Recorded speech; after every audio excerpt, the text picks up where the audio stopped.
Good morning guys. हो गया है नेक्स्ट डे और यहाँ पर मैं उठ गई हूँ, चाय वाय पी ली है। उसके बाद यहाँ पर सैमू ड्रामे कर रहा है सोने के, बट वो जगा हुआ था।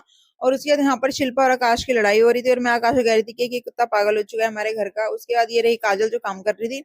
उसके बाद यहाँ पर मैं 10 रुपए ढूंढ रही थी क्योंकि मुझे अपनी फ्रेंड के घर जाना था और उसका एक गिफ्ट जो मुझे उसको देना था, उसकी एंगेजमेंट का, जो मैं नहीं दे पाई थी, वो मुझे पैक कराना था सबसे पहले तो उसके लिए मुझे चाहिए थे 10 रुपए। जो मुझे 10 रुपए नहीं मिल रहे थे, जो मैं एक रुपया करके उसके इकट्ठे कर रही थी। फिर मैं पहुंच गई अपने फ्रेंड के घर और इतनी गंदी गर्मी थी गाइस, इतनी गंदी गर्मी की बस पूछो ही मत। उसके बाद फिर यहाँ पर एसी वेसी चलाकर हम लोग बैठे, फिर मैंने खाया उसके घर खाना।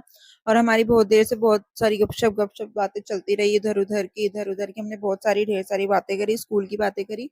और फिर अब हो गए हैं उसके घर से जाने का टाइम, क्योंकि बुआ और चाची मेरा वेट कर रहे थे बाहर, क्योंकि हमें जाना था हमारे प्लाटो में दादी से मिलने के लिए।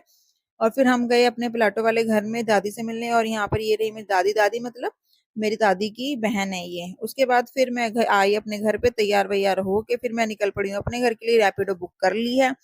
उसके बाद घर आने के बाद ढेर सारा काम किया, ढेर क्योंकि कपिल को लगी थी भूख, तो बहुत सारा खाना वाना बनाने के बाद खा धो के नहा धो के हम लोग चले सोने। मिलते हैं आपसे कल, तब तक के लिए डू लाइक शेयर सब्सक्राइब।